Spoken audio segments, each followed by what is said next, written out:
Selon vous, comment est-ce qu'on détermine le prix d'un produit dans un marché financier? Dans cette vidéo, nous allons explorer ensemble le monde de la bourse de façon simple et accessible.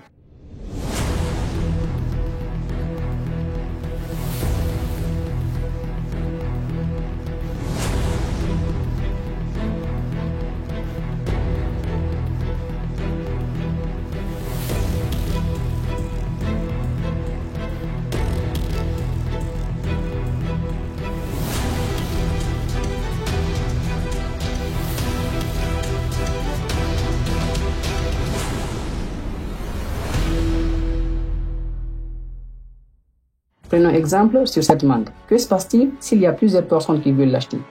Son prix va augmenter. Et si c'est le contraire, son prix va diminuer. D'où la notion de l'offre et de la demande. Dans le marché financier, les actifs ou les produits financiers changent en fonction de l'offre et de la demande. Plus il y a un actif qui est trop demandé, plus sa valeur va augmenter. Et moins il y a des personnes qui demandent un actif, plus sa valeur va diminuer. Et il faut savoir que cette valeur, elle est internationale. Où que tu sois dans le monde, que tu sois en Afrique, en Amérique, en Asie, la valeur d'un actif financier dans le marché financier est la même pour tout le monde. C'est l'un des plus gros avantages du trading. Nous sommes tous égaux dans le marché financier.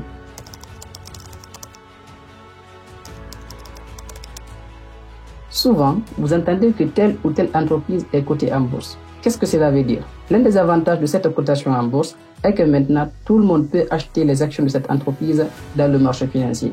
L'entreprise va avoir plus d'argent et va continuer à croître. Au cours de cette formation, je vais beaucoup utiliser le mot liquidité. Vous devez tout simplement savoir que liquidité est égale à argent. La bourse permet aux investisseurs de transformer leur investissement en liquidité facilement et rapidement, grâce à la possibilité de vendre les actifs à tout moment. Les transactions dans les marchés financiers vont permettre d'établir les prix des actifs en fonction de l'offre et de la demande. Cela va permettre d'évaluer chaque titre à sa juste valeur. Comme ça, quelqu'un ne va pas dire que voilà, moi je peux te vendre cette action à tel prix et l'autre va dire que je te vends l'action à tel prix. L'action ou l'actif est au même prix et tout le monde peut l'acheter au même moment à ce prix-là. La bourse permet aussi aux investisseurs de diversifier leur portefeuille en investissant dans une variété d'actifs financiers, dans les actions, dans le forex, dans les indices, etc., etc. Souvent, pour ceux qui sont intéressés par la finance, vous entendez parler de la police de la bourse. Alors, vous devez comprendre que les marchés financiers sont réglementés par des organismes de réglementation qui veillent à ce que les transactions se déroulent de manière équitable, transparente et conforme à la loi. Ces régulateurs établissent des règles et des normes pour assurer l'intégrité des marchés contre la fraude et la manipulation. Il existe plusieurs bourses. Nous avons la bourse de New York qui est la plus grande bourse au monde, après la bourse de Nasdaq, la bourse de Londres, la bourse de Tokyo, la bourse de Shanghai, etc., etc. Je vous invite à faire des recherches par rapport à la bourse afin de mieux comprendre.